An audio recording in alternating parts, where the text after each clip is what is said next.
What's up, beautiful people? Today we talking about John Henry. Now, I'll admit that there was a lot of things I wanted to do with this video. I kept trying to come up with creative little ways to make this review different from any other review that you could find on the internet. And then I thought about the movie again, and I just decided to pick my camera up and just start shooting some situations. I feel like that's what they did. I'm not putting in more effort than the movie itself.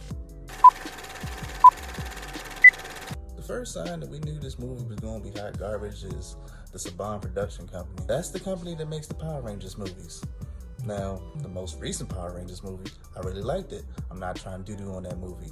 However, there ain't no Power Rangers in John Henry at all. The lesson here, of course, children, is to stay all the way in your lane. Let's move on to, first couple minutes of the film. John Henry's dog dies. This is the worst dead dog in the history of film. I feel like they really wanted to go for a I Am Legend, really gut-wrenching introduction to the character. Nope. Not with that dog. That dog looked like a leftover Muppet. That dog looked like 2 terry cloth towels with some ketchup drizzled on it for blood. It was at this point in the film that I realized, maybe Ludacris and Terry Crews got tricked into doing this. Maybe they signed a contract, not realizing what it was. Maybe they signed a contract, not realizing what it was. And, then their names popped up as executive producers. So they did this on purpose. But Terry Crews plays the titular John Henry, who, if you know anything about your American folklore, is just a big Negro. He's real strong, and when you can't get Ving Rhames, you get Terry Crews. This story goes that once upon a time, John Henry was just around the way, that wanted to be a gangster with his cousin. And one day, somebody tried to sneak up on his cousin. Blow, John Henry hits him with that right, drops him, stomps his head into oblivion. Just one good stomp, because, John Henry's super strong, and that's it for him. But since that moment, he wants to get out. He somehow thought that being the muscle for a gangster wasn't going to require any sort of bodies on his hands. John Henry's not that smart, but we're moving on.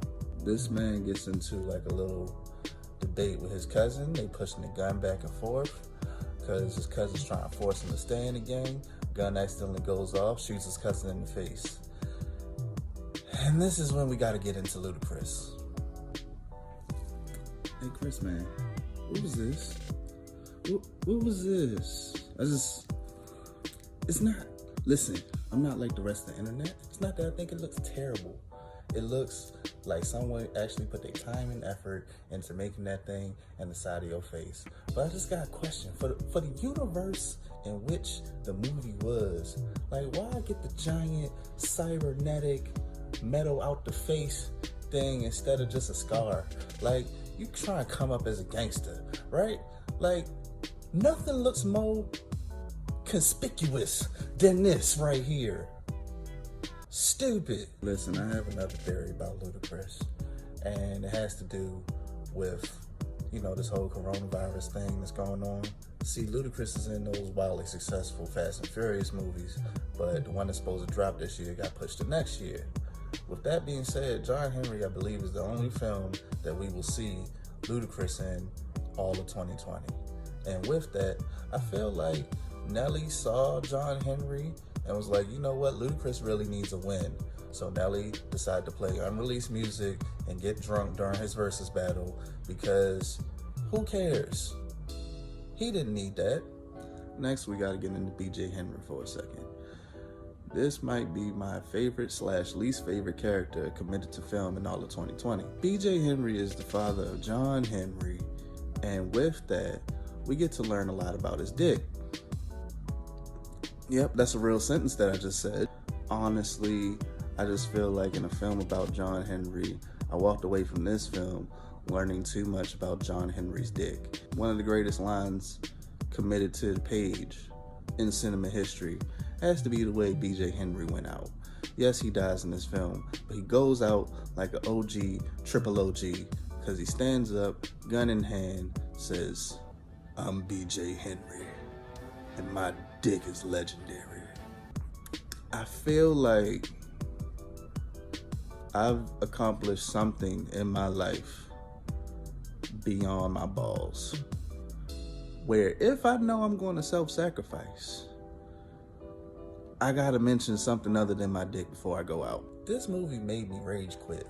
The scene with John Henry, the big hero scene at the end, the action scene, everything's about to go down. It's popping, it's crazy. They try to do this like Tarantino, two gangsters sitting in the car having weird conversations, but it's charming sort of thing with two of Hell's crew. This man looks at another man out the blue and asks him, front, middle, or back? He says, what you talking about? He says, yo, you ever seen a human centipede? Like, they sew a mouth to a butt and then another mouth to a butt and they make a human centipede. So what would you be, the front, middle, or the back?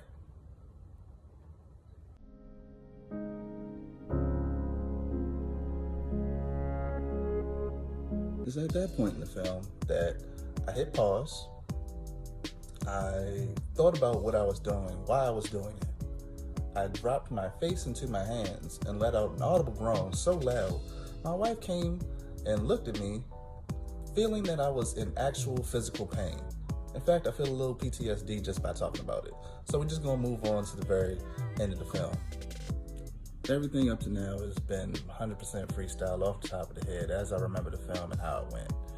One thing I did right that I wanted to keep was the idea of post-credits, and that is exactly what happens in this film after the credits. Like, what do I think actually went down once the credits roll? And the answer is John Henry's big ass is in jail, like super jail. Like, it's supposed to be a happy ending at the end, but no, he took a L, his ass is going to jail. You can't just go Gallagher with the sledgehammer and explode people's heads. And he did it several times to several different people and think everything's gonna be all right. No, he's going to jail. The brother and sister that he was trying to save, they going back to Guatemala or Honduras or wherever the hell it is that they came from. Not being racist, just don't remember the exact country they came from in the story. Don't feel like rewatching it to confirm anything. Their brother is dead. The one person that was speaking Spanish to her, BJ Henry, he's also dead. And John Henry, like I said, he's going to super jail. They're throwing his big black ass under the jail. So they have no protection in this world. They're donezo. ICE is going to get them, and they are going back. And all that being said, look, I'm not going to give John Henry a letter grade.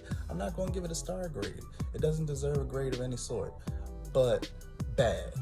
Like, that's the only way to describe this.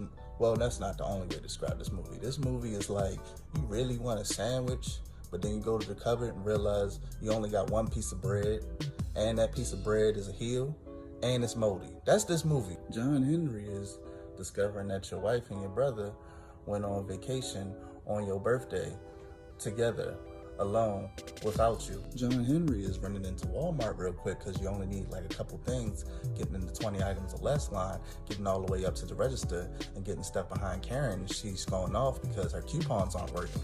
If Netflix didn't exist, John Henry would have gone straight to DVD, and that DVD would have only been available at the Piggly Wiggly or Kroger. This movie is an exercise in futility. It's a practice in patience, and any person that genuinely tells you to watch this film for any reason involving entertainment and joy and happiness is a bad person. You don't need them in your life, especially not with 2020 and this coronavirus foolishness and all this. Kick them out. Let them go. They are not blessed nor highly favored. They do not have your best interests in mind. That being said, stay beautiful. Till next time.